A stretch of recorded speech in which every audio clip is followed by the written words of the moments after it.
Samunana nginibingelele namukele le channel Masweti Mina Production. Uma ngabe uyaqala ukufika ngicela ukuthi ngenzele iqiniso lokuthi uthi subscribe mawuqeda ukubala ivideo ushaye like bese uyakhomenta kulolu daba namhlanje. Nganza kwethu kule video namhlanje udaba engiphathele lona luthi ke sekubanjwe amabhokisi okuvota eshushumbiswa okanye ke efihlwe ngecebo lokuthi ke kuvotwe ngokukhwabaniswa.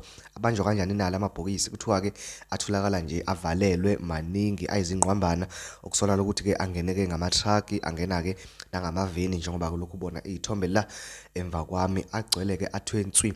Kuthiwa ke iqembu ke elikwaze ukuthi ke livundulule okanye ke libone noma ke lithole lamabhokisi kuthiwa ke iqembu lomkhondo wesizwe. Singazi ke ukuthi ke bayithole kanjani okanye ke bampimpwe kanjani ukuthi ke bampimpelwe kanjani ukuze ke bakwazi ukuthi bathole lamabhokisi. Kodwa nje egcineni sibonga khona ukuthi ke atholakele amabhokisi khona phela ukhetho lizokwazi ukuthi ke lube u50-50 kungabikho ukukhwabanisa engabikho ke nocindezelwayo. Bathi ke abantu kuzomela ukuthi ke sishintshane ngama-shift okulala, abanye balala emini abanye ke balala ebusuku ukuze ke kuzogadwa ukuthi ke ngabikho owenza ukukhwabanisa kuleli ukhetho esiya ke kulona, njengoba ke abantu abaningi belubheke ngendlela eyisimanga njengoba ke kukhetho lokuqala oluzoqopha umlando ngabantu abaningi ngobuningi babantu abazovota uma ngabe iqhathaniswa ke nalo lonke okanye nayo yonke ke iminyaka esithe yadlula. Nganza kwethu ngizolokhu nje ngulethele zona zonke ehlangene ke nokhetho njengoba ke zobe zivota mhla ka-29 May 2024.